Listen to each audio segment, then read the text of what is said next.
Recently, there's been lots of new international football kits released, mainly for the Euros and for Copa America, which are both happening this year. I've already made a video about my top 10 best kits, but what about the worst ones? There were lots of kits released that I thought were quite disappointing, so I thought I'd give you my top 10 worst newly released kits. Bear in mind that these are my opinions, and a lot of them you won't agree with. So if you think there's a good kit on here, or maybe there's a bad kit that I missed out, please let me know in the comments. Anyway, with that all being said, let's get started with the first kit. 10th, England. My thoughts on this one are really mixed. It is very different to anything we've seen in the past. Colour is a sort of browny purple. I don't think it works at all on an England shirt. Pattern on the side is weird as well. I don't really understand why they've decided to include this on an England shirt. I can see why some people might like it though. That raisin colour is very different, and while I don't think it works, other people might. That's just my personal preference. It does have a bit of a retro feel as well, but honestly, I'm not keen on it, and I would rather they have something more traditional. Also, those pink dots on the England badge stand out way too much. I like the gold colour on the logos though. If we'd seen that on a navy blue base or something like that, I would have really liked it. 9th, Germany away. This is a similar one to England, but it's a little bit more extreme. That is a very bold shade of pink to use, and the purple at the bottom just makes matters worse. To be honest, these colours are just way too bright and I can't take anyone seriously wearing this. Some people might like a bright pink and a bright purple on a football shirt, I just don't. The design itself isn't actually that bad. I quite like this zigzaggy fade coming up from the bottom. If this had been in a better colour like a blue or a green, I would have really liked it. So just like the England one, this gets marked down for having a terrible colour scheme. 8th, Colombia away. Now the reason this is lower than Germany and England is because for those ones it was just the colour that was the problem. On this one I actually quite like the colours. Black and orange work well together. The annoying thing about this that I just cannot unsee is that Adidas badge being a different shade of orange to the rest of the shirt. It's almost red and I don't like that at all. Honestly, it just ruins the kit for me. 7th, Turkey home and away. Both of these kits are bad, so they can share 7th place. Let's start with the home kit. Now, there's two big problems with this Turkey shirt.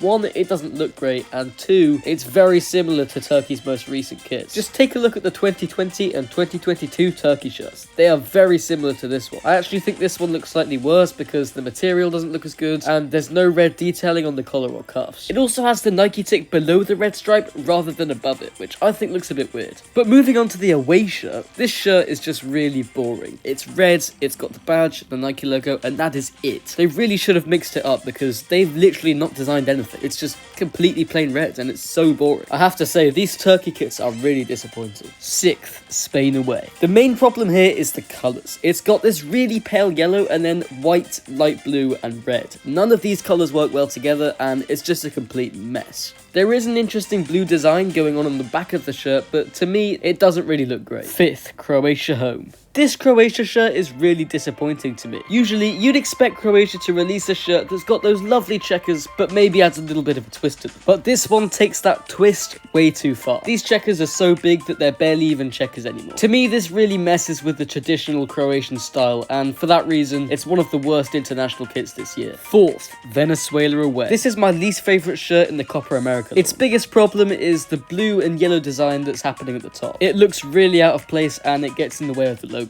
Overall, they have tried to do something different, but it doesn't really look good. 3rd, Poland away. This shirt is really ugly. That weird pattern of crosses on the reds in different shades of orange and dark orange just looks wrong. To me, the pattern makes it look like it's got holes in it, like a really dirty bib you might get in primary school. That's not really what you want your football kit to look like. I don't really know what they were thinking here. 2nd, France away. France are one of the best teams going into this tournament, but their away kit is not very good. It's got a white base with thin blue stripes on one side and thin red stripes on the other side. I get that they were sort of trying to illustrate the flag here, but I think they've done it absolutely terribly. The gold logo is far too big and doesn't fit in well with the rest of the shirt. Those pinstripes are so thin that from far away, they sort of just look like blurry lines. Plus, this Nike template just makes this shirt look really bad. Maybe it's just the picture, but the way the stripes are arranged, maybe on the sleeves and the shoulders, just make the kit look even worse. 1st, Canada home and away. I feel really sorry for all those Canada fans. During the World Cup, they were the only team not to get new shirts, and their kits for this year are absolutely terrible. Both the home and away kit had to feature because they're honestly just as bad as each other. The home kit has got so many problems. The collar looks absolutely terrible with this weird white shade. The sleeves have got a different shade of red to the main base. It's so dark for no reason, and the Nike tick is in this weird white oval. Most of this kit makes no sense. The sleeve sleeve cuffs aren't bad, but they're a little bit too thick. Everything else in this kit is absolutely terrible. The away kit probably looks even worse, but there aren't as many big glaring issues. The collar is too thick, but it's alright being in red. I'm generally not a big fan of pinstripes, and here they don't work at all. It's also got the Nike ticket in oval, which here I think looks even worse. It does not work at all with the rest of the kit. And so for both being really ugly and having some really weird features, Canada's home and away kits are the worst international shirts of 2024. Anyway, that's it for this video. Thank you guys for watching. Comment down below if there's any shirts that I missed, or if you think any of these shirts on this list were actually good. I generally don't like doing negative videos on this channel, but there were quite a lot of bad international kits this year. And I had 1 or 2 requests for it in the comments of the last video. You can click the card on screen to watch that right now. Anyway, with that all being said, I will see you later.